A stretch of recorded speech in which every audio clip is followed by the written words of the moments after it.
I gotta tell you, when sometimes you're doing videos for YouTube, you think it's going that way and it goes in a completely different direction, and that's what happened today. I was all set to do this video. I had in my mind, I saw the shoe and I thought, you know what, it's a chance for me to get out.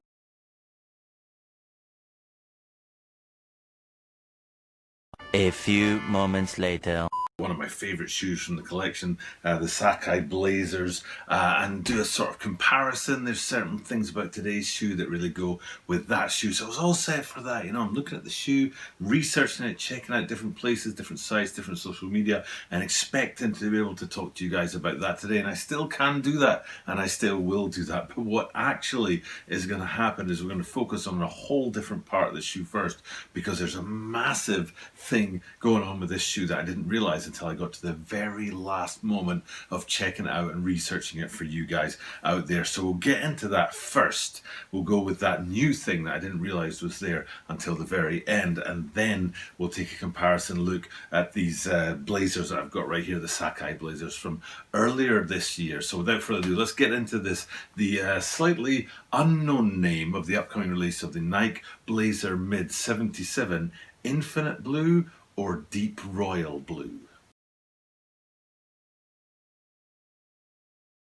This is the Tokyo Butter 23 Sneaker Channel. Tokyo Butter 23 Sneaker Channel this. Mainichi upsuru no day, mainichi mite kudasai, and every single day from Tokyo, Japan, I bring you content about upcoming sneaker releases, sneaker news, and sneaker reviews. And today what we're looking at is the Nike BLAZER Mid. And like I said, I was all set to go with a comparison between these guys right here, the Sakai blazers, and today's shoe. And there's what I thought was there's sort of 50-50 thing going on. The Sakai blazers are famous for their picking the shoe up, putting the shoe down, picking the shoe up. They're famous for their double swooshes, double laces, double tongues, just double. That's their whole thing. And today's shoe isn't. There's not any doubling up going on there. But what there is a lot of colours. And when you look at these shoes, you can see a ton of colour in the blue, the yellow, the red and stuff like that. And then today's shoe, you can see that kind of tie up there, because blazers often, usually, always don't come with that much colour. You'd have a white shoe with a black swoosh on the side, for example, a blue shoe with a grey swoosh on the side, that kind of thing. So when it's got lots of colour going on in it, like today's shoe, then it makes sense for me to talk about it in relation to one of the most colourful shoes in the last 12 months from the BLAZER line. And that was where I was going with this. That's where I'm going to go. I'm going to talk about the colours and stuff like that. But, you know, stop the press, hold on, stop everything. Something's gone wrong with the whole Tokyo Butter machine, because I found something out about this shoe that I was just like, whoa, got to go to that first before we get into all the colours and into all the different paneling on the shoe. And what I'm talking about is this right here. That's the back end of the shoe. Now, you know, if you watch my channel regularly, that A, I research the shoes, and B, I try to give you a bunch of different pictures and sort of angles of the shoe, which basically I'm looking to give you enough information about the shoe so you can decide whether to go and get it yourself. That's why it's always about upcoming releases at the channel. And so when I'm putting together a video, researching it, usually we'll start with a pair of the shoes, and then the lateral side, medial side, you know, the tongues, that kind of stuff, insoles.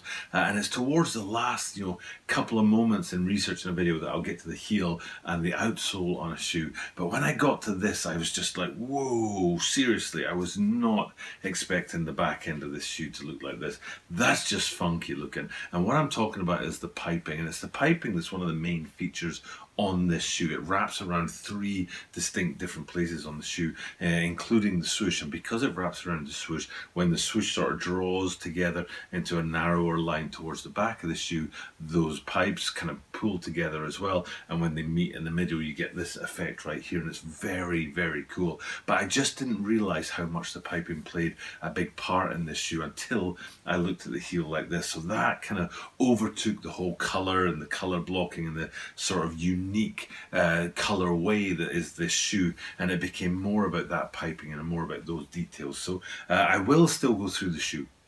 I will still show you all the colours and all the different hits on it and all the important design points on it. But while we're doing that, we'll also focus in on that piping that you see on the back end of these dies, because that is very, very, very cool. So before we get off of that, we might as well go look at the whole kind of back end, because it's not just about the swooshes there, it's also about the branding panel and where the piping comes in on there. And again, this is a great way to look at the swoosh, but it's also a great way to look at the different colours that are at play on the shoe, because those two things tie together and make this a really nice looking Blazer mid. Unusual, you know, Blazer mid. Usually, like I said, it's a standard silhouette, a standard structure to the shoe, standard materials and that kind of thing. But today, both of those things are out the window.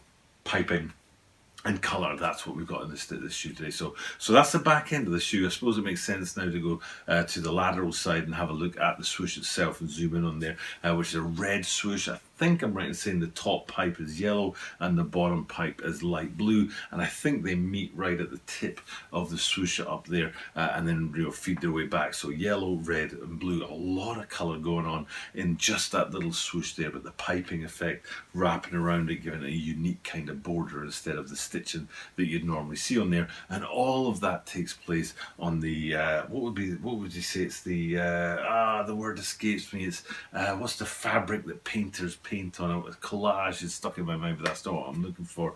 It's a blank canvas, that's what I'm looking for, canvas. It all takes place on that dark blue canvas. So these light colours like the yellow and the light blue, and even the red, which is slightly darker than the yellow and light blue, when they're on top of that dark blue, which is where the name of the shoe comes in, and we're not sure about it, whether it's infinite blue or a deep royal blue, whichever it comes out to be, it's still a cracking looking shoe. And because the base of the shoe is in that dark blue, when you put those light coloured pipings on the top of it with a light coloured swoosh on there as well, it really sort of gives it a bit of pop and a bit of jump out of the shoe. And then we come forward from that, and one of the unique features on it again is that light blue colour there for the mudguard, but then the wrap around in the sort of yellow red feel to it, and again that piping coming to the fore there. I didn't realise just what a big part of the shoe the piping is. And then we get up from that and onto the lacing system, and what was the deep blue of the upper is now contrasted with the light blue of the lacing system. So you've got a whole lot piping, colour, different sections of the shoe going on, and that's why I'm slightly disappointed in the tongues, because we get up to the tongues and it's bog standard sort of branding going on there. They do have that unfinished feel to them, which is one of my favourite things about Blazers and these Sakai's right here with the double tongues, with the double unfinished on them. But basically it's that standard sort of Nike swoosh branding up the top there, and I was wondering if maybe, just maybe, they could have done a little bit more with that. And another place they could have done a little bit more is down on the toe, and you see that rubber wrap around on the toe. Now I'm pretty sure the rubber on the toe is white, and then the midfoot is sail, and it would have been nice if they'd gone with the sail on the midsole is sail, I should say, sorry, not midfoot, if they'd gone with the sail on the toe there as well. I felt that was a bit of a letdown. The toe's sort of, I don't know, it's a little bit lazy to me. And another place you could kind of make that accusation is if you go to the back of the shoe where the heel cup wraps around in light grey.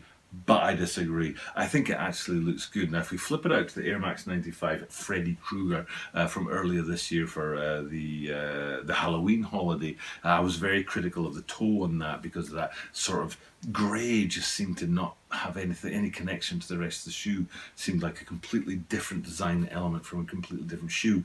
And then if we come back to today's Blazers, that grey on the heel cup there, it could have gone the same way, where people would have looked at it and said, you know what, ooh, why is that there? But it actually works. I'm not entirely sure why.